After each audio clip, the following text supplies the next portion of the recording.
Kerykeion, and in today's video I got another deck guide for you guys. In today's deck guide we're going to be talking about Evilswarms. So this kind of deck is kind of like a screw you kind of deck. It's like pretty much not be able to make your opponent play half the time, and it's just overall a good deck to piss people off if you want to, if that is your goal at your locals. So yeah, that's going to be our topic for the day. You guys don't know anything about my deck guides. Pretty much in these videos, they're kind of for people who are new to a certain deck. So pretty much in this video, I'll be talking about the overall strategy of the archetype, the staples you need for the deck, techs, engines if there are any, and then some notable extra deck options at the end. And at the very end as well, I'll be showing pretty much a beginner's deck list, so you can like get off and rolling and just start testing with the deck. So yeah, other than that though, let's get right into it. So Evilswarms are pretty much a control style of a deck, focusing around Evilswarm Ophion. With him, when he has Xyz material, level 5 or higher monsters cannot be special summoned, which is a really powerful effect. So if you're facing against Blue Eyes, for example, they're going to have a bad time because they cannot get out any of their monsters. So, and they just can't play in general. So that's kind of the goal, like, for this deck. They want to play in like kind of a meta game, or like a environment where there's a lot of these decks that special level 5 or higher monsters, so they can, like, you know, take advantage of that. So, but yeah, other than that though, let's get into the staples. So the first staple would have to be Evilswarm Castor. With him, during the turn he was normal summon. You can normal summon an Evilswarm from your hand in addition to normal summoner set. So a very good card, quick and easy way of getting your Ophion. A lot of these main deck monsters, like which I will point out, are just monsters to help get out over on turn 1 because they're all level 4 and just, you know, get on the board pretty easily. So Castor is the first one of doing that. Just a good way of getting out your Evilswarms from your hand easily. And then next, kind of the same thing as Castor, is Evilswarm Kerykeion. Kerykeion, with him, you can he has 2 effects. One's in the graveyard, but the more important one is you can banish an Evilswarm from your graveyard to allow him to gain this effect to normal summon an Evilswarm from your hand, which is nice. So yeah, really good card. Him and Castor are kind of like the 2 go-to cards for the deck, and just to help get out Ophion turn 1 as quickly as possible. And then next, Evilswarm Mandragora. Mandragora is kind of like a going second kind of card. With him, it's kind of like Cyber Dragon, so you just, if your opponent controls more monsters as you do, you can special summon her from your hand. So very, very good card if you're going second, and just a good, quick, and easy way to get a monster on board. And then last, the last 2 monsters is going to be Evilswarm Heliotrope. Heliotrope is just a vanilla for the deck. The only reason why you run them is because you can run Rescue Rabbit. So Rescue Rabbit is actually a really good starter for this deck because you can normal summon her, banish it, and then get out 2 Heliotropes from your deck, and then just go into a quick and easy Ophion. So quick and easy way of doing it, and yeah, great starter, and great 3-0 for the deck. And then, believe it or not, that's it for monsters. Yeah, this deck doesn't really need much to achieve its goal. I'm getting into Ophion and just, you know, start its win condition. A lot of these guys can just, you know, get on the board pretty easily, and also get other Evilswarms from your hand onto the board as well. So, yeah, this deck can pretty much, every one of their monsters can pull their own weight, which is nice. And then on to spells and trap staples. First off being Infestation Pandemic. This is the main protector card of the deck, and it's searchable off of the Ophion, which is nice. So pretty much with this, all face-up monsters, some Evilswarm monsters, my bad, are unaffected by spell or traps during this turn.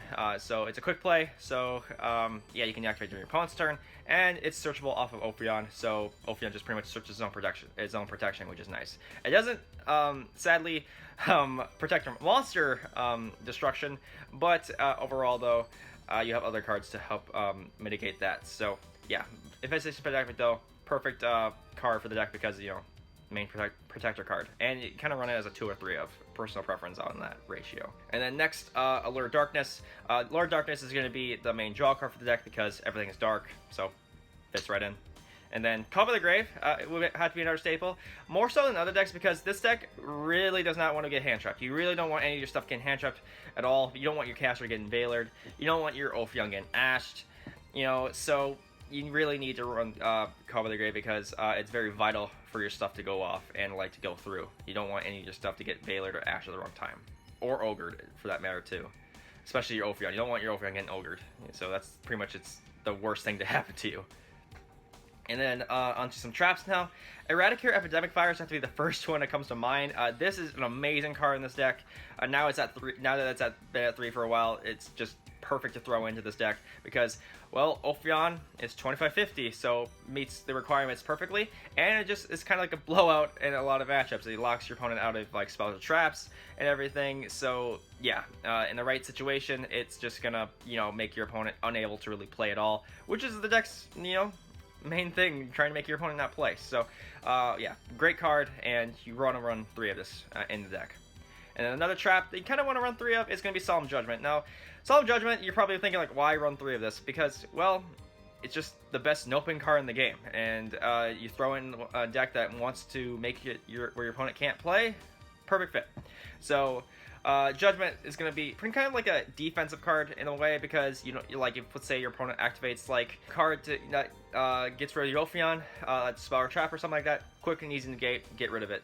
Or, let's say, your opponent special summon a Pakertops.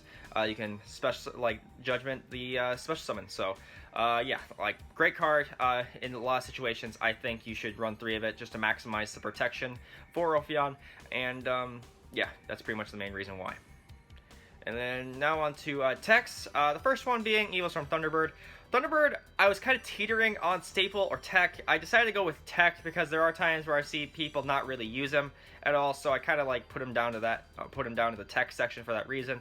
But he's still a really solid card. During either player's turn, when a card effect is activated except in the damage step, you can banish him, and then he comes back to the next standby phase with 3 or more attacks. So, yeah, really cool card.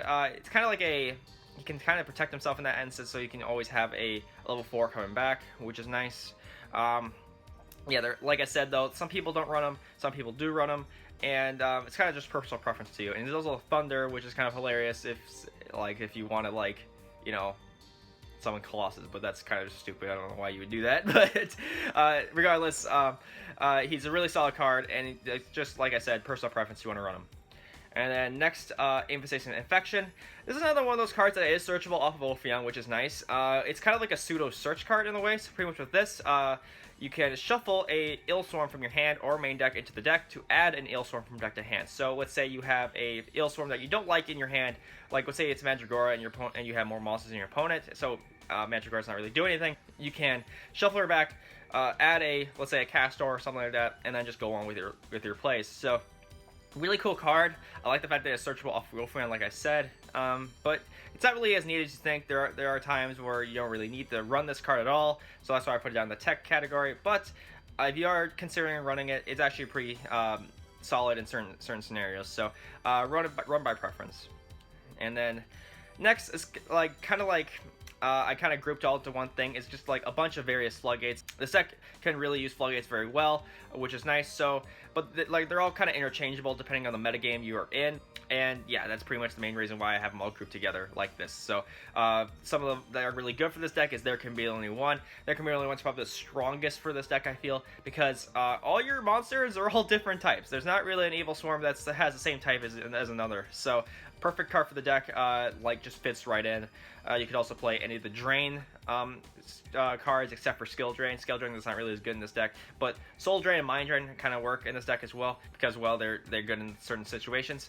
So, like I said, all these floodgates are kind of interchangeable depending on the metagame you're in, but I feel the one that you should probably run is There Can Be Only One, because it just fits right in and just doesn't really hurt you at all. So, and then last of the text is going to be Xyz Reborn. Xyz Reborn, the only reason why it's in here is because it actually is pretty nice for Ophion reasons.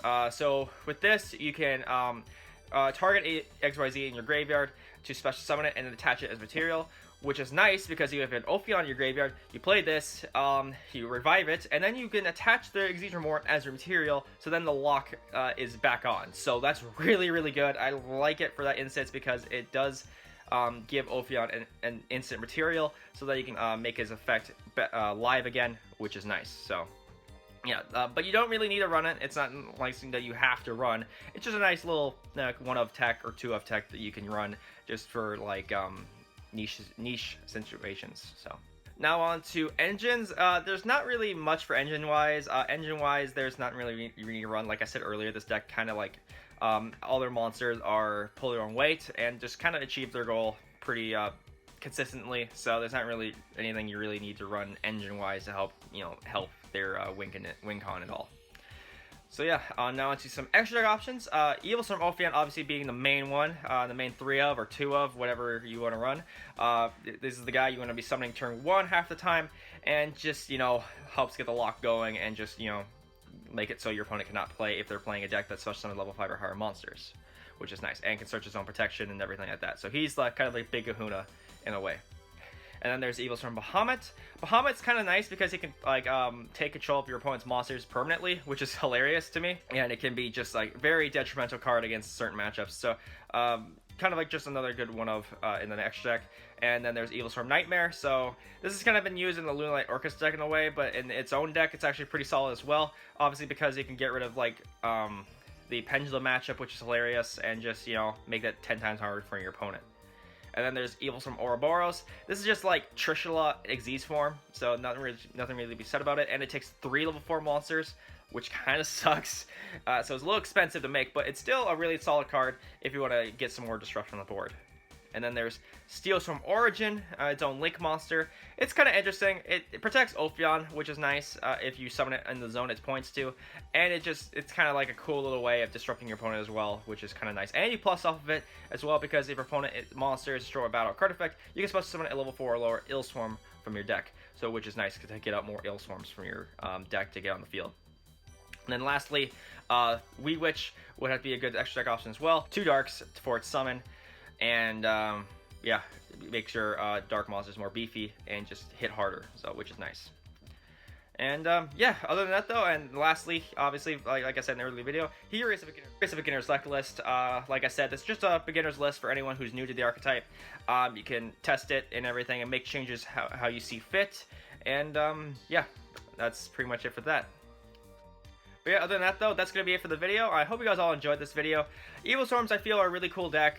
They are kind of like a format assassin in a way to me. Like, if everything lines up in Evilswarm's favor, they can actually take the whole format by storm and kind of like be a solid rogue deck in the format as well. So we'll have to see if this deck ever surfaces again. But for now, it's kind of like one of those decks you just take the locals if your local environment suits Evilswarms itself. So and also it's kind of fun to just piss people off with Ophion nowadays. It's just hilarious.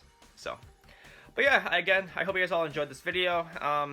What do you guys think of Evilswarms? Do you guys like the deck, or do you guys play the deck as well? Leave that in the comment section below and everything like that. So, other than that though, again, hope you guys all enjoyed the video. Leave a like, comment, subscribe. Which is see you guys in the next video. Have a nice day.